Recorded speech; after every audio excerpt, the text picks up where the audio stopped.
Pero quiero empezar con algo que lo mencionábamos nosotros en los comentarios a inicios de esta semana.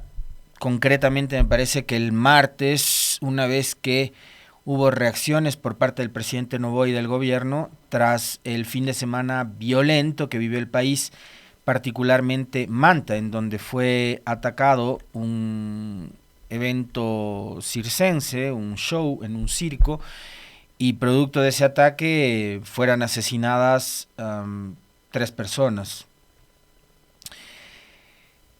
Decidieron entonces trasladar, recordarán ustedes, por decisión presidencial, las comandancias de la policía y de las Fuerzas Armadas hacia Manabí, a Manta. Y nosotros nos cuestionábamos por qué no hacerlo a Durán o por qué no haberlo hecho antes a Esmeraldas, cuando estas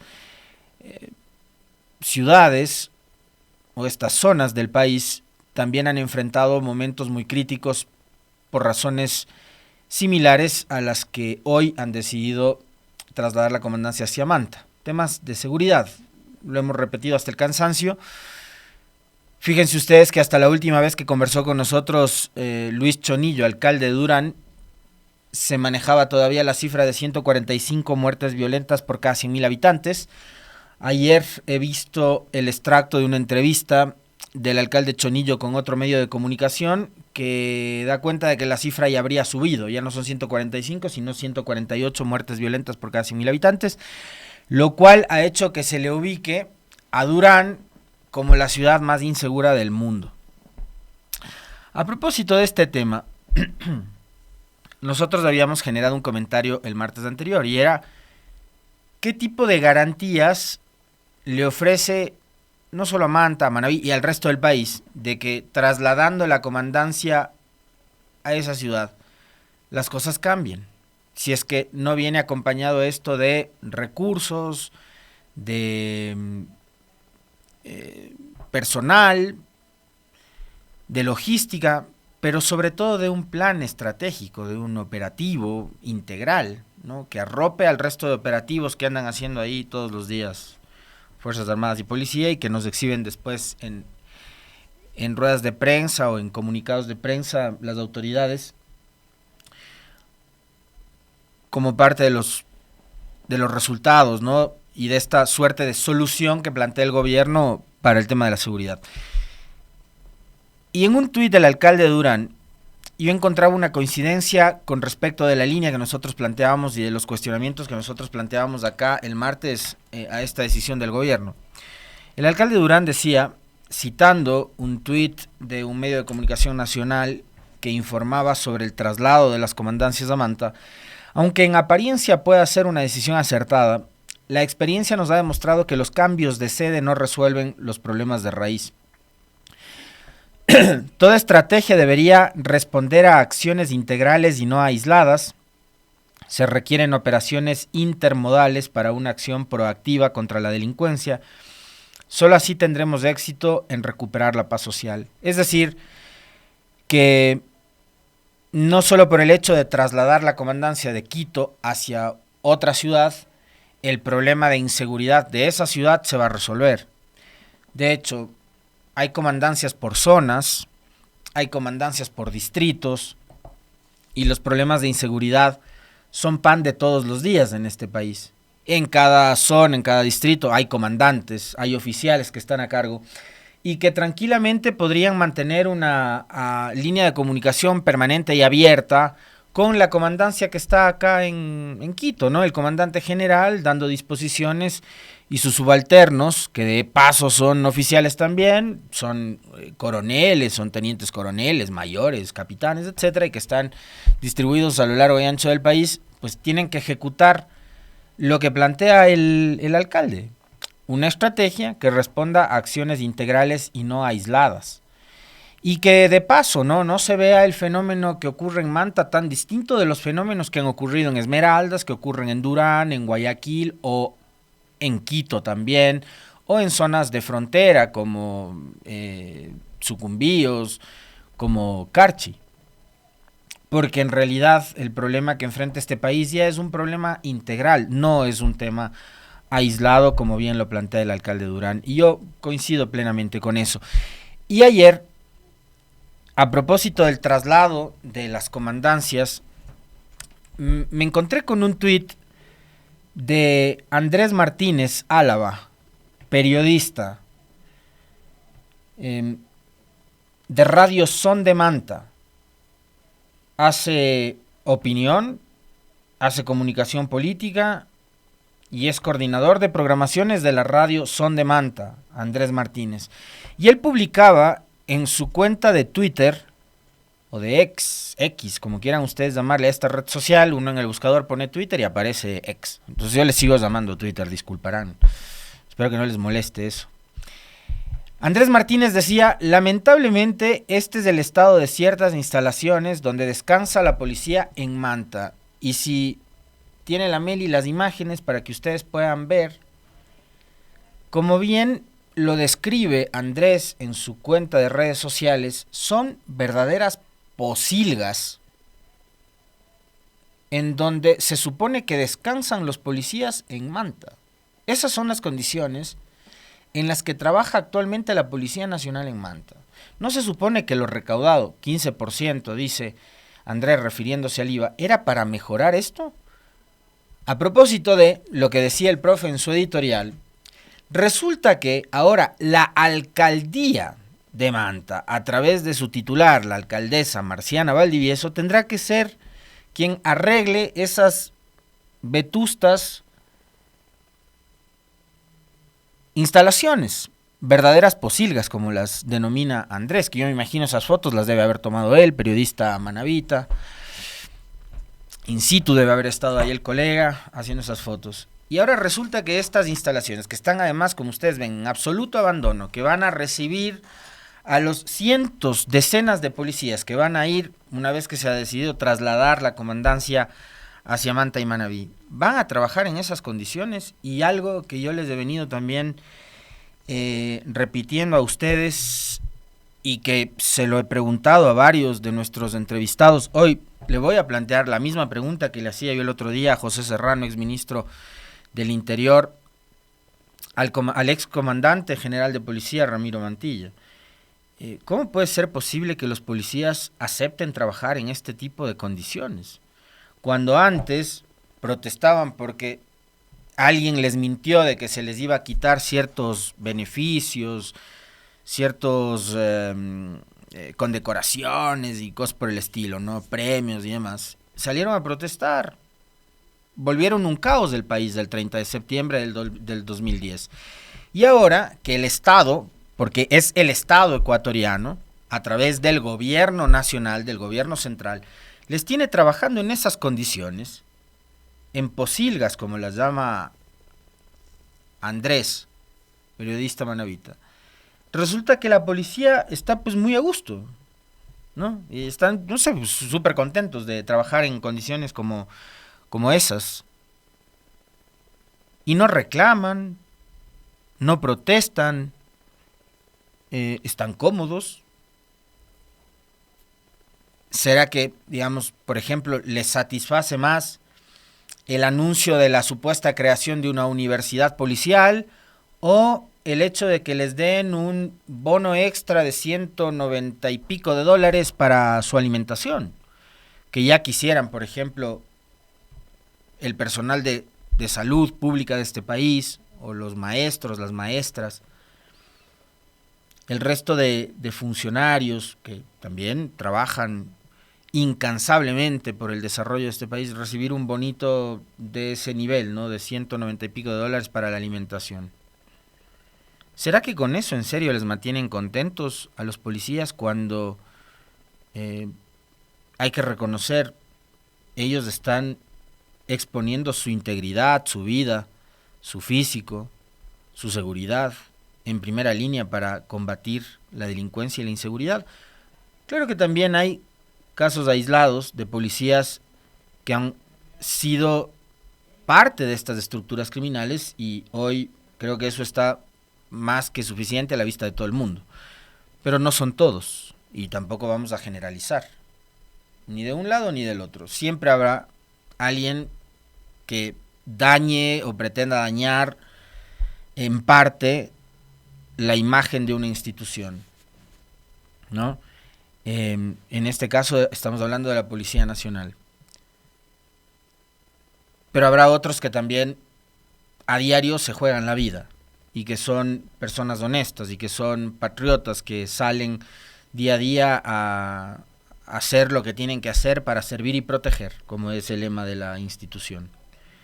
Pero a mí sí me sigue generando una profunda inquietud de que los policías que antes protestaban y reclamaban por insinuaciones que les hacían ciertos políticos que trataron de utilizarles también políticamente, ahora no digan absolutamente nada sobre algo que igual está a la vista de todo el mundo. Porque esas imágenes de ayer tendrían que hacerse virales para que la gente sepa en qué condiciones están ahora mismo trabajando los policías en un país que además ha decidido cobrarnos más impuestos. Ahora, sobre este tema, y a propósito de un comentario que veía acá, en respuesta a otro comentario, no sé cuál fue el original, el que provocó esto, pero siempre dicen, bueno, ¿y tú qué solución planteas? Como que si uno fuera la autoridad o el gobierno, ¿no? Bueno, pues la solución nos la han planteado los propios señores del gobierno nacional. Por un lado, dijeron que iban a cobrar más IVA y que necesitaban incrementar los impuestos para la lucha contra el crimen organizado y para la guerra y conflicto armado interno. Entonces era necesario cobrarnos más impuestos para solventar los gastos que implique esa guerra. Ya, aprobaron la ley, cobran más IVA, están recaudando más impuestos. Ahí tienen, las soluciones las ha planteado el propio gobierno. Entonces no soy yo el llamado a decirle al gobierno qué es lo que tiene que hacer. O bueno, sí. Y coincido absolutamente con lo que decía ayer uno de nuestros invitados, el analista en comunicación Ignacio Loor Vera. El gobierno tiene que hacer. Ya están recaudando los impuestos, hagan. Ahora tienen que hacer. Tienen que hacer compras públicas para dotar a la policía de armamento, de patrulleros, de combustible, de chalecos antibalas, de municiones, etc. Tienen que hacer. Tienen que construir o reconstruir unidades de policía comunitaria. Tienen que dotar a la Policía Nacional de todas las herramientas necesarias para poder trabajar y que no estén viviendo en esas condiciones espantosas como las que acabamos de ver en las fotografías que publicaba Andrés en sus redes sociales. Eso tiene que hacer. Soluciones las ha planteado el gobierno. Una consulta popular en la que en los temas de seguridad ganaron por goleada, 9-2. Ya ganaron la consulta, subieron el IVA. Tienen todo lo necesario. O sea, es que el país además, la propia asamblea, que vamos a hablar del tema de la supuesta pugna política con la asamblea, la propia asamblea le ha aprobado las leyes al gobierno apuntando a no generar pugnas y a no generar tampoco estas narrativas, estos discursos de que la asamblea y los grupos políticos y los movimientos y las organizaciones políticas de oposición son las que tratan de boicotear al gobierno. Que el gobierno todos los días trabaja por dar seguridad, por hacer todo lo mejor por el pueblo ecuatoriano, pero ahí están los asambleístas tratando de boicotear el gran trabajo que hace el gobierno. No, ni eso. La asamblea le ha aprobado las leyes que ha querido al presidente. Y el presidente, por cierto, ha vetado las leyes que ha querido a la asamblea, ¿no? Ya va vetando de manera total 2 leyes al hilo. Una que tenía que ver con reformas al Código Orgánico de la Función Judicial, que las comentamos la semana anterior, y ahora este proyecto de ley que buscaba agilizar la entrega de recursos a los gobiernos autónomos descentralizados GAD, municipios, prefecturas, juntas parroquiales, y que hoy no cuenta con el apoyo del presidente, y que el presidente además ha decidido vetarla totalmente. Lo cual significa no un revés, porque además así yo me imagino que quiere venderlo el gobierno, no es un revés para Kronfle, el presidente de la Asamblea, que fue uno de los principales actores políticos que impulsaron esta reforma o esta ley. No es un revés y no es un golpe político para Kronfle. No es un revés político para las bancadas que, como el PSC, la Revolución Ciudadana o Construye, votaron a favor de esta ley, y los independientes que hayan votado a favor de esta ley. Es una decisión que va en contra y que golpea a los territorios, porque finalmente lo que debemos entender es que esos son recursos que no es que van a los bolsillos del alcalde, de la alcaldesa, del prefecto, la prefecta, del presidente de la junta parroquial.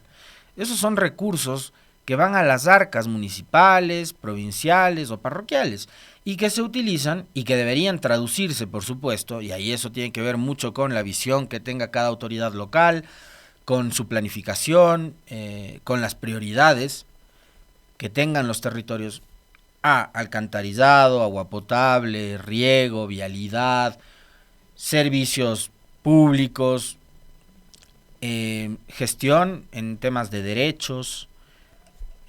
Hay prefecturas que tienen unos proyectos súper interesantes, por ejemplo, enfocados a el ámbito deportivo para los niños, niñas, adolescentes. Al menos hay 2 prefecturas que se han destacado en eso, una la de Pichincha, ahora también la de Guayas, con proyectos súper interesantes para aquello, y que ahora ya no van a contar con esos recursos de manera ágil, y que además tiene que entregarlos el Ministerio de Finanzas por obligación a los gobiernos locales, porque el presidente simplemente decidió profundizar esta suerte de crisis o de conflicto político que hay con la Asamblea. Insisto, y el problema al final del día no es para la Asamblea, no es esta pelea que ha sido un golpe al presidente Kronfle de parte de Noboa, con quien además parecía que se llevaban súper bien, ¿no? Increíble pensar que hace algunos días acá estábamos hablando y cuestionando a Kronfle por un discurso en el cual él, desde su posición de presidente de la Asamblea, mezclaba sus afinidades personales con el presidente Noboa y su familia, olvidándose de que es el titular del primer poder del Estado, ¿no? Y ahora estemos hablando de una supuesta pugna de poderes o de un conflicto político entre la Asamblea y el Ejecutivo, y más todavía con este tipo de decisiones que, insisto, en apariencia, así superficialmente, parecería que lo que intenta Noboa es como darle un golpe a Kronfle y a la Asamblea, pero el golpe, repito, no se los da ni a Kronfle, ni a Viviana Veloz, ni a Agnes Recalde, ni al resto de los 134 asambleístas restantes. El golpe es a los territorios, es a las provincias, es a los cantones y es a las parroquias, que no van a recibir los recursos cuando deberían.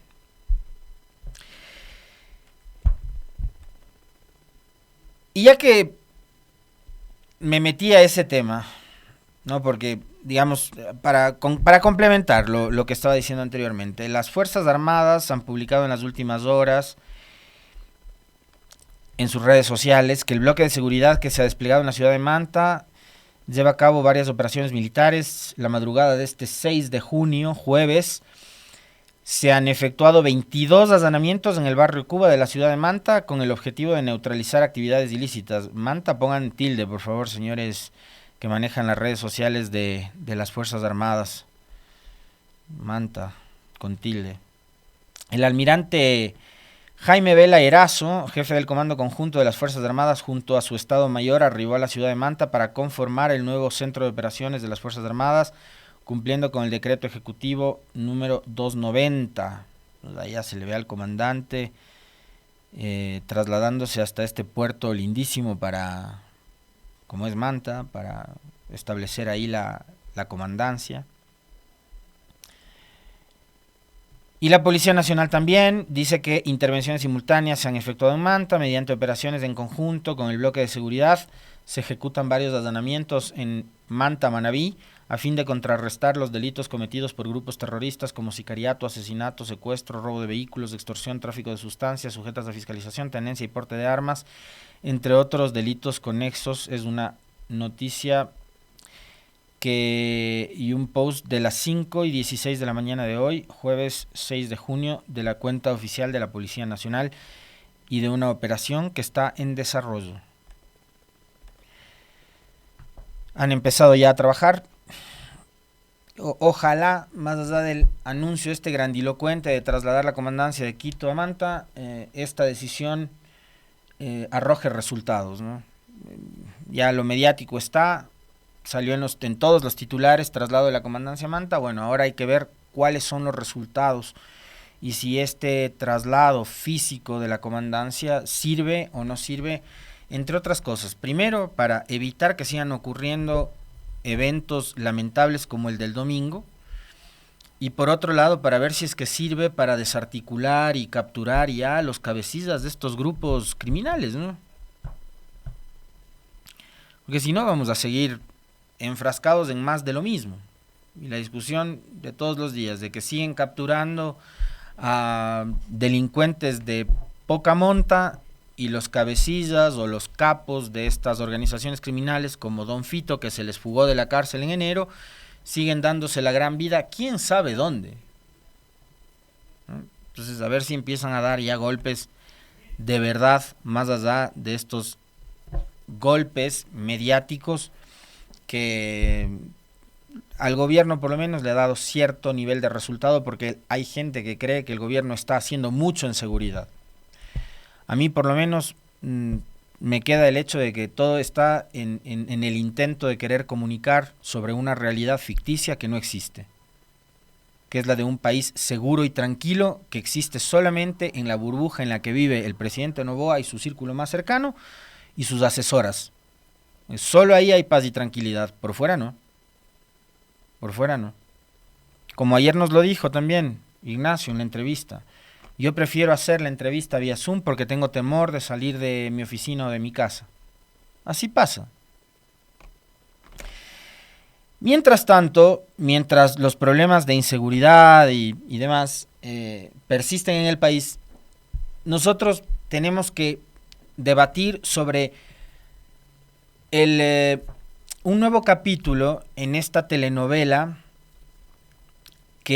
cuyo guionista, por supuesto, es del gobierno nacional, que todos los días está tratando de crear un nuevo enemigo, y a ese nuevo enemigo el propio gobierno le va construyendo la imagen, le va construyendo el pasado y el presente y futuro político, y el propio como a la señora Abad, ¿no? Que siendo la vicepresidenta de Noboa, siendo él quien la eligió como su compañera de fórmula para conformar un binomio, resulta que ahora el gobierno ha querido construir el relato de que la señora es correísta, ¿no?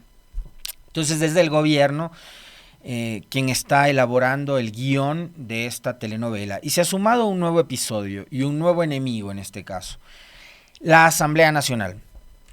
Ayer Esteban Torres habló de una alianza anti-Noboa, y por supuesto la respuesta por parte de la Asamblea no se hizo esperar.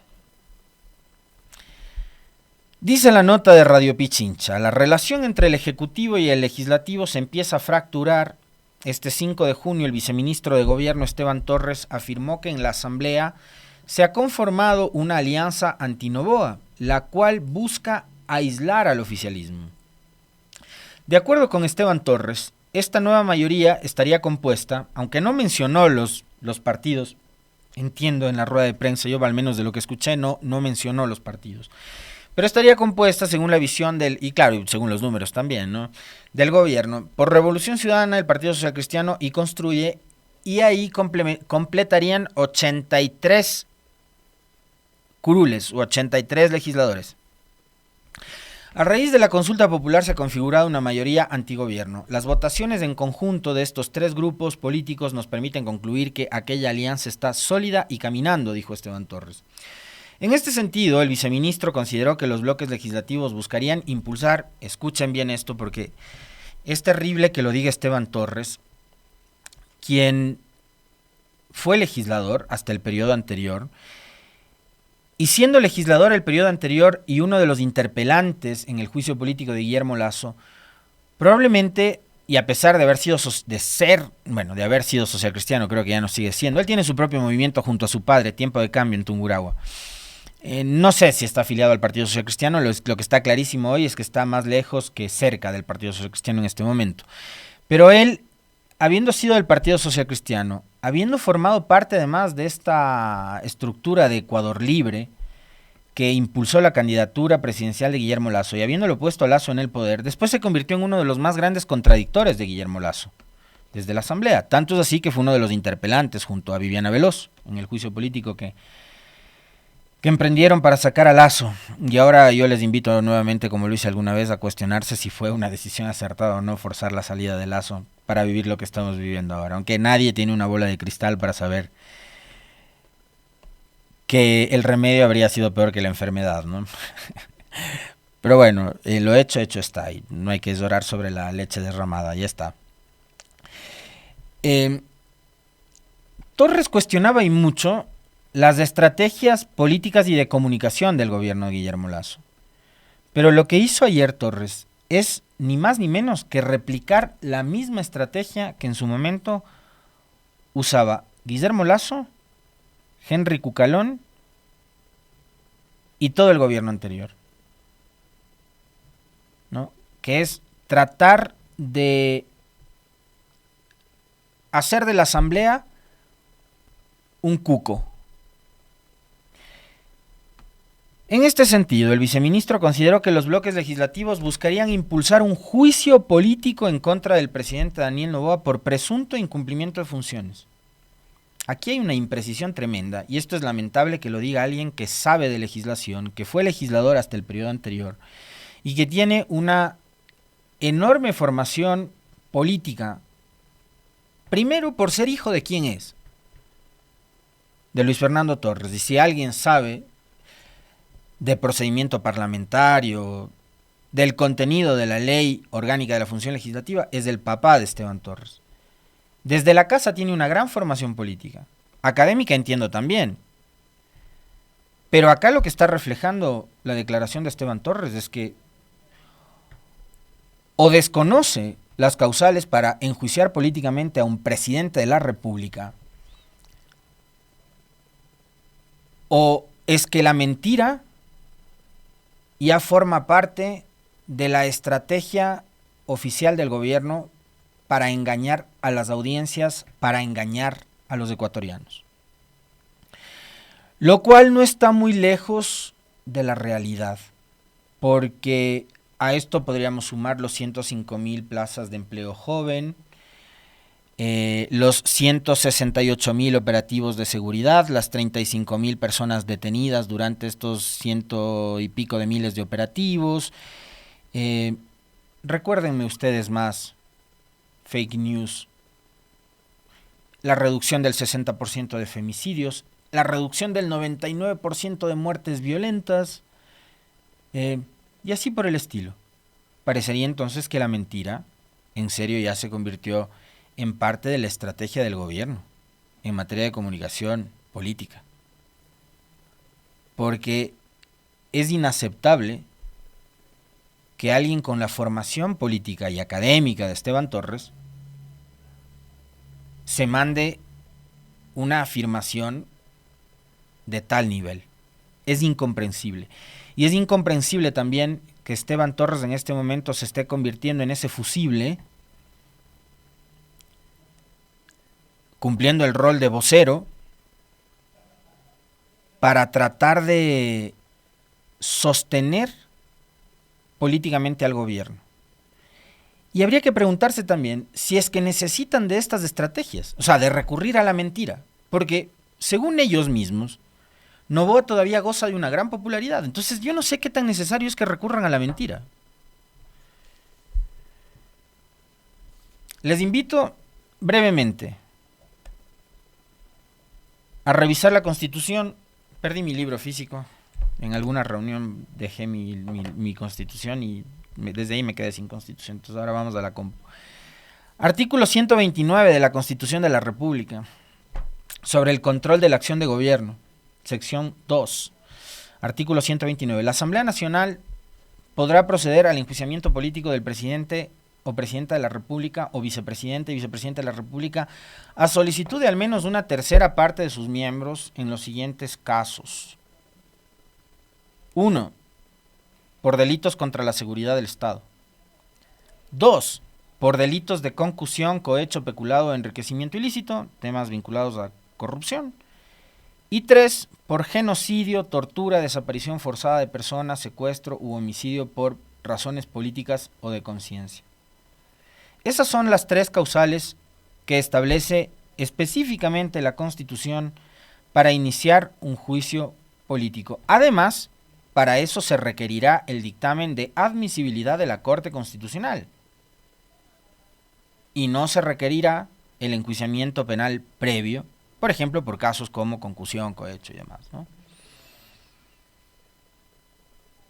Aquí no entra el incumplimiento de funciones, que en cambio sí es una causal para enjuiciar políticamente, por ejemplo, a representantes de otros organismos de control, Fiscalía, Procuraduría, Consejo de la Judicatura, ministros, pueden ser enjuiciados simplemente por incumplimiento de funciones. Y eso fue lo que dijo ayer Esteban Torres, de que la Asamblea estaría armando una mayoría para enjuiciar políticamente al presidente por incumplimiento de funciones, lo cual es absolutamente falso. No se puede. Hay 3 causales, y las 3 causales les acabo de leer: delitos contra la seguridad del Estado, delitos de corrupción y delitos de genocidio, tortura, desaparición forzada, etc. ¿Qué es lo que ha provocado esta declaración de Torres? Que la Asamblea, en días atrás, haya conformado una comisión ocasional, lo cual a mí me choca. Hay 15 comisiones especializadas. ¿Para qué se la pasan creando comisiones ocasionales cada vez que vamos a investigar el cambio climático, comisión ocasional del cambio climático, cuando hay una comisión de biodiversidad, naturaleza, ambiente y demás, ¿no? Conflicto con México, creemos una comisión ocasional para el conflicto, hay una comisión de relaciones internacionales y seguridad. Investiguemos el asesinato de Villavicencio, comisión ocasional. O sea, a mí me choca ese tema, que fue algo que empezó en la época de Serrano y de presidente de la Asamblea, cuando él decidió desvincularse de la RC en ese momento, acercarse al morenismo, y como las presidencias de las comisiones estaban a cargo en su mayoría de gente de la Revolución Ciudadana, decidieron armar otras comisiones para entregar a la gente de la oposición y del morenismo, que eran los que querían controlar la Asamblea en ese momento. Ahí empezó toda esta cantaleta. Empezó Serrano, siguió la señora Cabezas, después Litardo y demás. Y ahora otra vez con lo mismo. Hay una comisión de fiscalización. La Constitución de la República les faculta a los legisladores, a partir de lo que dice el artículo 120, la Asamblea Nacional tendrá las siguientes atribuciones y deberes, además de las que determina la ley. Numeral 4. Conocer los informes anuales que debe presentar la Presidenta o Presidente de la República y pronunciarse al respecto. La Asamblea, por obligación constitucional, tiene que analizar, tras conocer, tiene que analizar y pronunciarse con respecto del contenido del informe a la Nación. Es una obligación constitucional que tiene la Asamblea. Podía haberlo hecho la Comisión de Fiscalización y Control Político, por ejemplo. Pero crearon una comisión. Esto es un tema de forma, me da igual. Yo no estoy de acuerdo con las creaciones de estas permanentes de comisiones ocasionales. Pero lo que cuestiona hoy Torres es nada más y nada menos que una atribución constitucional que tiene la Asamblea: conocer, analizar, interpretar y pronunciarse con respecto al informe del presidente.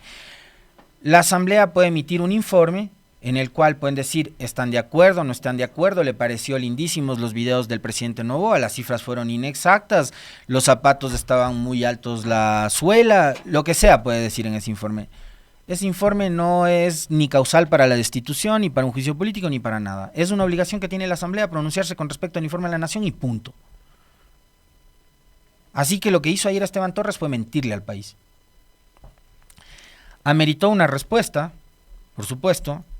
Inmediatamente después, Henry Kronfle, presidente de la Asamblea, y Viviana Veloz, primera vicepresidenta, rechazaron las declaraciones de Esteban Torres y las calificaron de irresponsables, ilógicas y sin sustento. El titular de la legislatura sostuvo que las comisiones especializadas no pueden modificarse, pues ya fueron estructuradas al inicio de este periodo de transición, porque esa fue otra de las teorías paranoicas de Esteban Torres, de que además de que querían enjuiciar al presidente, querían reestructurar las comisiones de la Asamblea, lo cual no tiene ningún sentido. Ya fueron estructuradas al inicio de este periodo de transición, mientras que sobre el rumor de un posible juicio político, a Noboa Kronfler refutó que estas declaraciones son irresponsables. Vamos a hacer un llamado al gobierno para que cambien el vocero, porque el señor está diciendo cosas que son completamente erróneas, fue lo que dijo Kronfler.